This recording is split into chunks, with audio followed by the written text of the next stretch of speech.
मध्य प्रदेश में मृदा अपन। देखो, मृदा अपरदन का तात्पर्य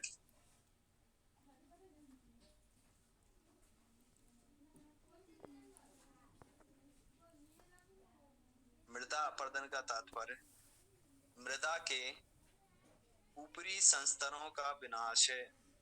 मतलब ऊपरी जो परत है उसका विनाश है, ऊपरी संस्तरों का विनाश है।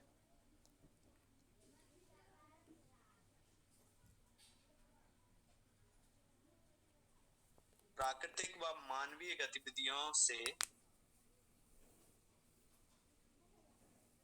प्राकृतिक या मानवीय गतिविधियों से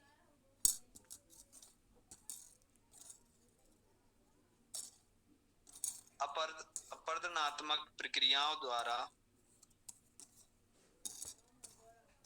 अपरदनात्मक क्रियाओं द्वारा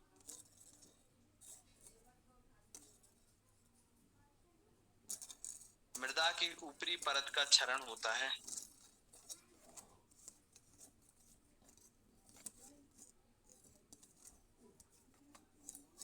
जिससे मृदा अपरदन की संज्ञा दी गई जिसे मृदा अपरदन की संज्ञा दी गई है।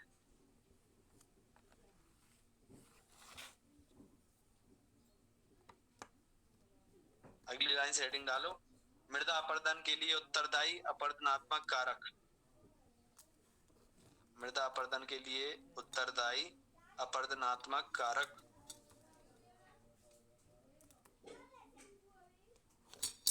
एक्सप्लेन करना हो तो इन पॉइंट्स को भी, जैसे कभी मान लो ये मृदा अपरदन बहुत बड़े उसमें आ गया, हमें 11 नंबर में लिखने को आ गया, तो क्या करोगे भाई, इनको इन पॉइंट्स को इलेबोरेट कर देना है। जैसे जल परिवहन जल, इसमें पहला पॉइंट डाल लो परिवहन जल, तो ये पॉइंट सभी कॉमन लगा के ही लिखना है। अगर आपको 11 नंबर में आता है तो इनको इलेबोरेट करना है। इलेबोरेट कैसे करोगे, किसका एक एक एग्जांपल बस इसमें लिख देना, ठीक है ना। हेडिंग डालो, मृदा अपरदन के लिए उत्तरदायी अपरदनात्मक कारक, इसमें लिखो परिवहन जल, कौमा प्रवाहित पवन, कौमा कृषि व पशुचारण की अवैज्ञानिक पद्धतियां।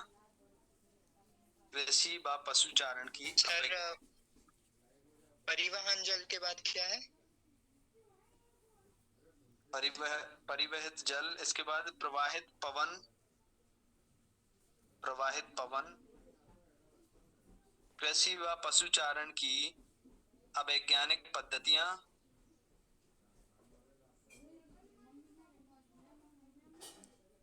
अगला पॉइंट लिखो, मानवीय बस्तियों का निर्माण, मानवीय बस्तियों का निर्माण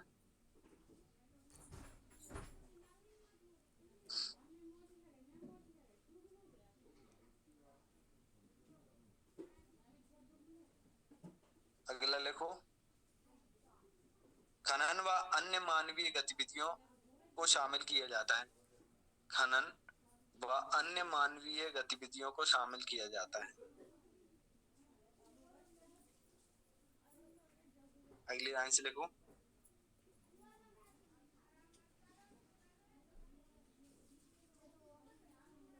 मध्य प्रदेश में मृदा अपरदन एक गंभीर समस्या है।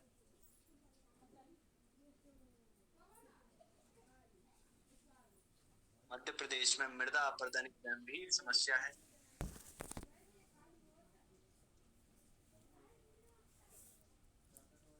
जो न केवल आर्थिक रूप से बल्कि सामाजिक एवं पर्यावरणीय दृष्टि से, जो न केवल आर्थिक दृष्टि से बल्कि सामाजिक व पर्यावरणीय दृष्टि से मध्य प्रदेश को प्रभावित कर रही है। मध्य प्रदेश को प्रभावित कर रही है।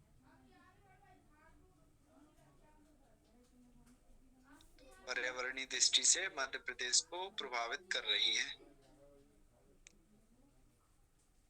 मध्य प्रदेश के कुल क्षेत्रफल का 52% भाग इस समस्या से जूझ रहा है।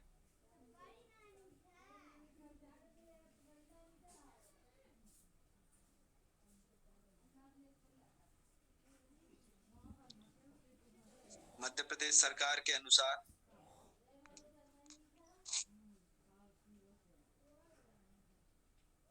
कितने परसेंट? 52%।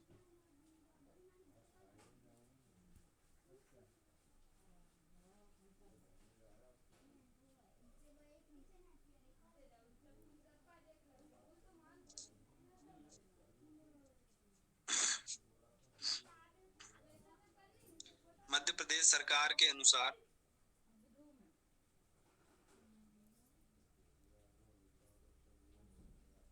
मध्य भारत का क्षेत्र मध्य भारत का क्षेत्र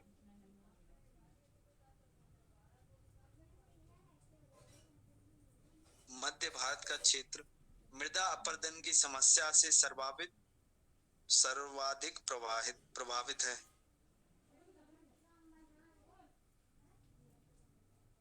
मध्य भारत का क्षेत्र मृदा अपरदन की समस्या से सर्वाधिक प्रभावित है।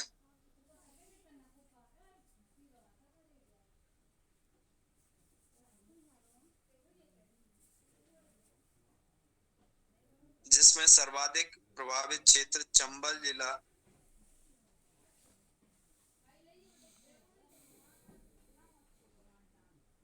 जैसे लिखना चंबल संभाग का मुरैना जिला है।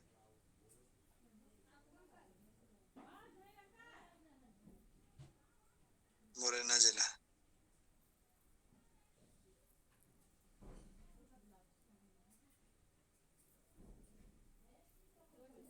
हम्म।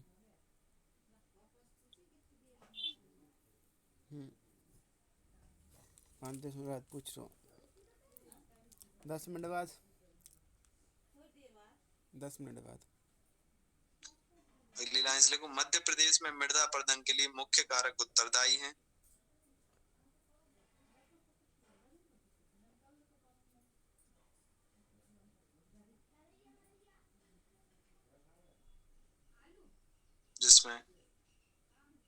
जिसमें से वायु, बहता हुआ जल मतलब नदियों द्वारा है ना, जो अपरदन होता है उसको बोलते हैं।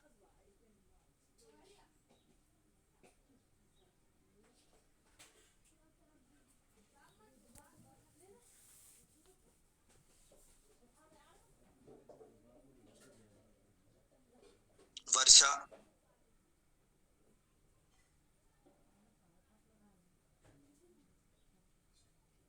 तथा मानवीय गतिविधियां। इसके अलावा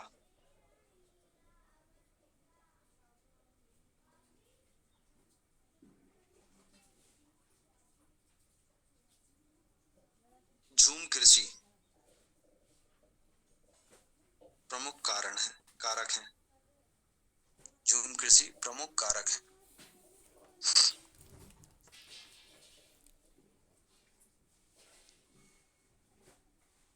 अगली लाइन प्रतिबंधित कर दिया गया है ना। हाँ, प्रतिबंधित है वो तो। अब लेकिन देखो, प्रतिबंधित तो बहुत सारी चीजें हैं, है ना। 2003 से गुटखा प्रतिबंधित है, ठीक है ना। कई राज्यों में लिकर प्रतिबंधित है, ठीक है ना।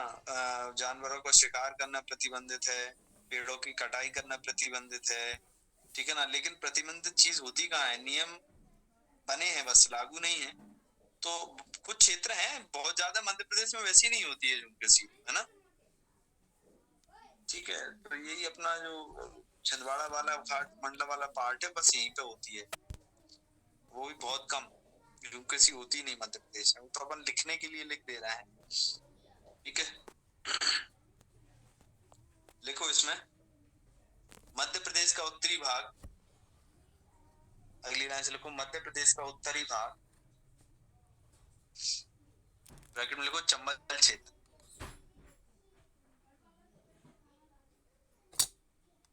निर्वाणीकरण, मध्य प्रदेश का उत्तरी भाग, ये चंबल क्षेत्र निर्वाणीकरण तथा जल अपरदन की समस्या से ग्रसित है।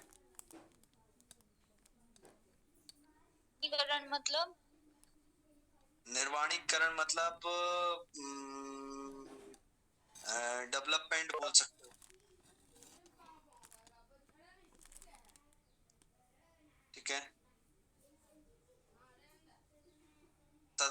अपर्दन की समस्या से ग्रसित हैं।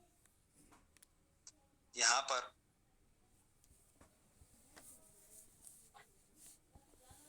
चंबल नदी द्वारा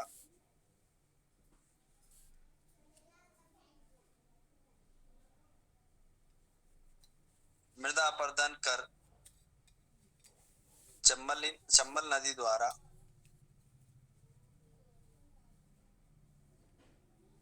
मृदा अपर्दन कर अब नालिकाओं तथा बीहड़ों का निर्माण किया है। अब नालिकाओं तथा बीहड़ों का निर्माण किया है,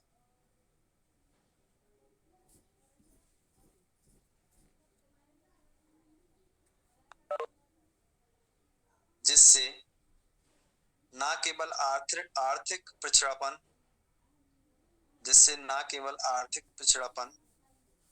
बल्कि सामाजिक वैमनस्यता में वृद्धि हुई है।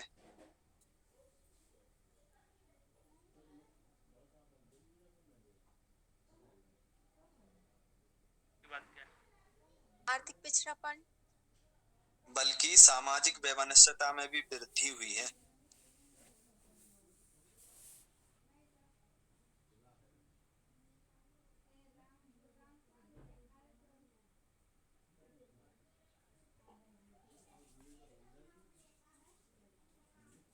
अगली लाइन ये आगे लिखो, इसी में अगली लाइन से। सर वैमनस्यता क्या है?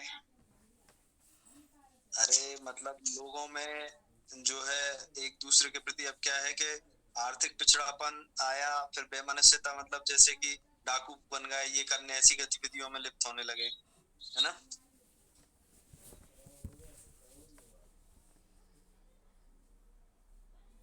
मतलब असामाजिक गतिविधियां करने लगे, ठीक है जी। चलो अगली लाइन से लिखो या इसी में। इसके अलावा मध्य प्रदेश में झूम कृषि भी एक कारण है। यह है मध्य प्रदेश के मंडला, डिंडोरी, बालाघाट आदि जिलों में या आदि जिले प्रभावित हैं। आदि जिले प्रभावित हैं। सर रिपीट कर दीजिए। मध्य प्रदेश में झूम कृषि भी एक कारण है। मध्य प्रदेश में मृदा अपर्दन का झूम कृषि भी एक कारण है, जिसमें मंडला, डिंडोरी, बालाघाट आदि जिले शामिल हैं, या जिससे आदि जिले प्रभावित हैं। अपने शब्दों में लिख लो, कोई दिक्कत नहीं। झूम कृषि मध्य प्रदेश में बैगा बहुल्य क्षेत्रों में की जाती है।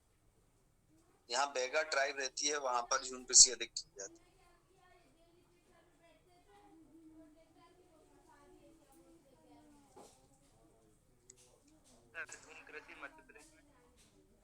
बैगा बहुल्य क्षेत्रों में की जाती है। बैगा ट्राइब जहाँ निवास करती है वहां की जाती है।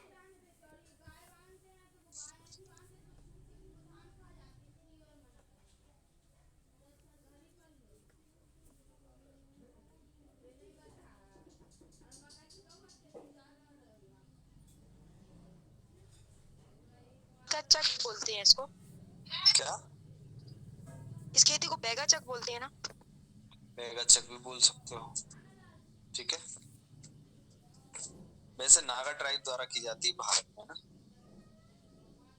और ये जो मृदा अपर्दन है, इसको एक नाम और दिया गया है, इसको रेंगती हुई मृत्यु भी बोला जाता है, ठीक है ना। कभी कोई ऐसा आ जाए तो मृदा अपर्दन को रेंगती हुई मृत्यु बोला जाता है। या चलो अब अगला पॉइंट डालो, मृदा संरक्षण। मृदा संरक्षण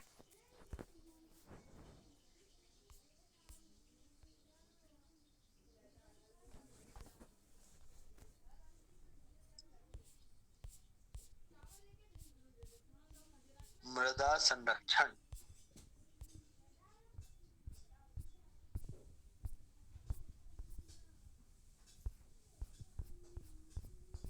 मृदा संरक्षण के लिए निम्नलिखित कदम उठाए जा सकते हैं।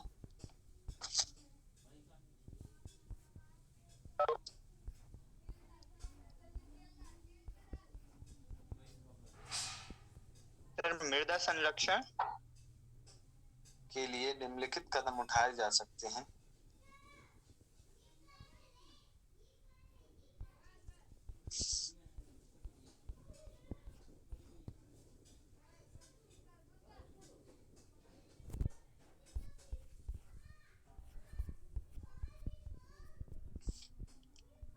इसमें लिखो,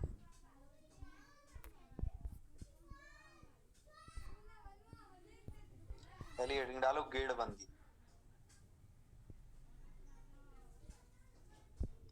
इसके अंतर्गत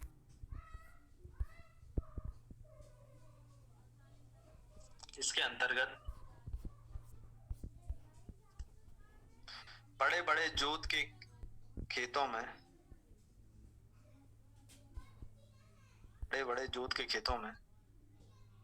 मेड़ बनाकर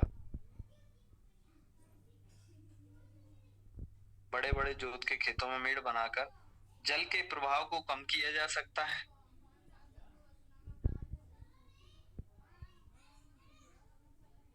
तथा वायु के तेज प्रवाह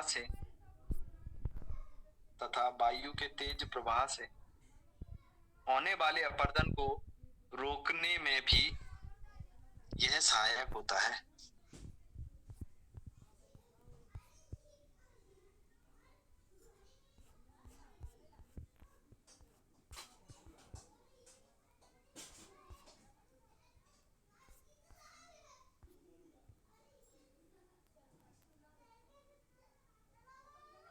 अगला लिखो फसल चक्र।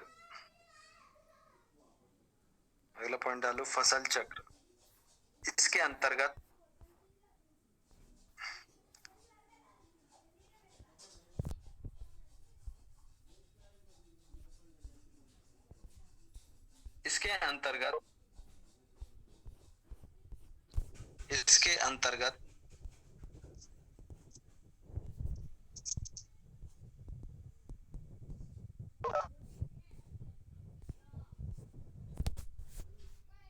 अपरदन को कम करने वाली फसलों का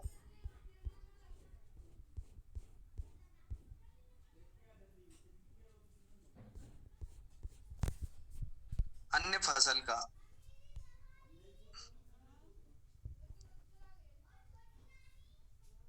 फसल के करना।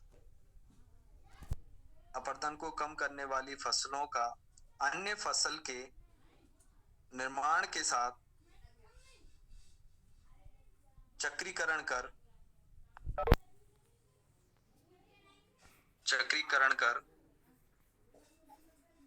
मृदा अपरदन को रोका जा सकता है। इससे मृदा की उत्पादकता बढ़ती है।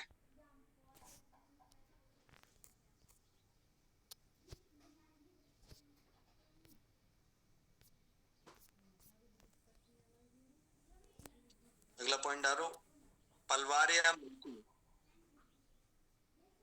मल्चिंग।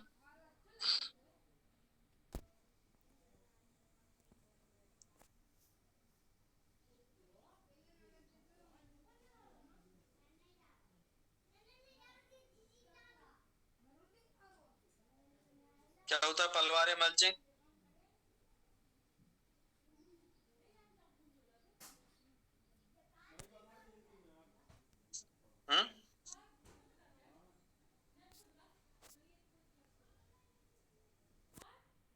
मैंने अभी तो बताया था।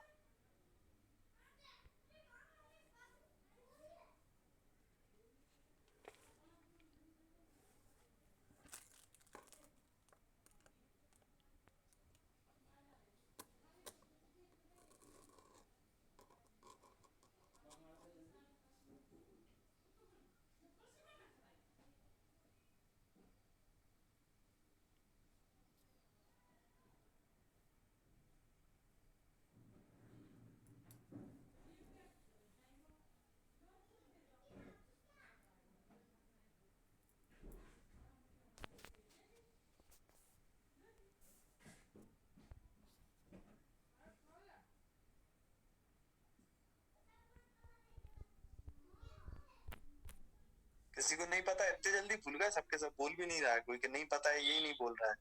देखो पलवार या मल्चिंग, ये मैंने बताया था सरसों वाला एग्जाम्पल। बिल्कुल बिल्कुल। एक एक फसल जो है, एक आपकी जो फसल के अवशेष होते हैं वो आपको पतली परत के रूप में बिछा दिया जाता है, जिससे बारिश में अपर्दन नहीं होता है, वाष्पीकरण नहीं होता है, और इससे क्या होता है, मृदा आपकी जो है सुरक्षित रहती है। ठीक है ना। लिखो इसमें, इसके अंतर्गत खेतों में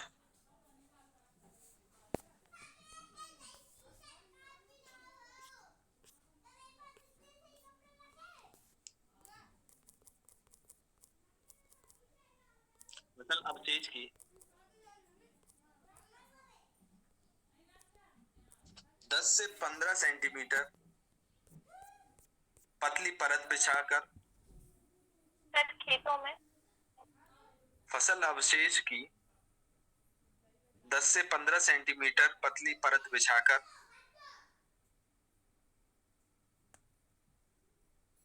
अपर्दन व वाष्पीकरण को रोका जा सकता है।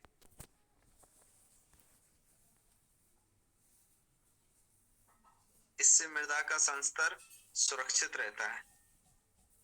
इससे मृदा का संस्तर सुरक्षित रहता है। अगली हेडिंग डालो, कृषि वानिकी।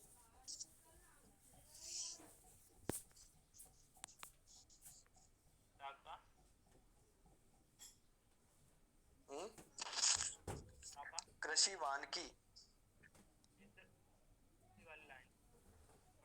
इससे मृदा का संस्तर सुरक्षित रहता है।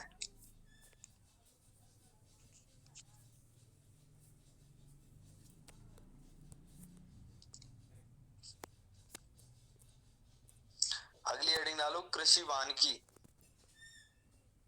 इसके अंतर्गत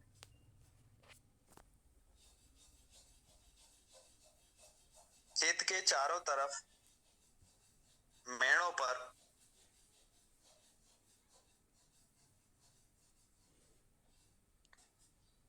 इसके अंतर्गत खेतों के चारों तरफ मेड़ों पर 2 या 3 पत्तियों के एक निश्चित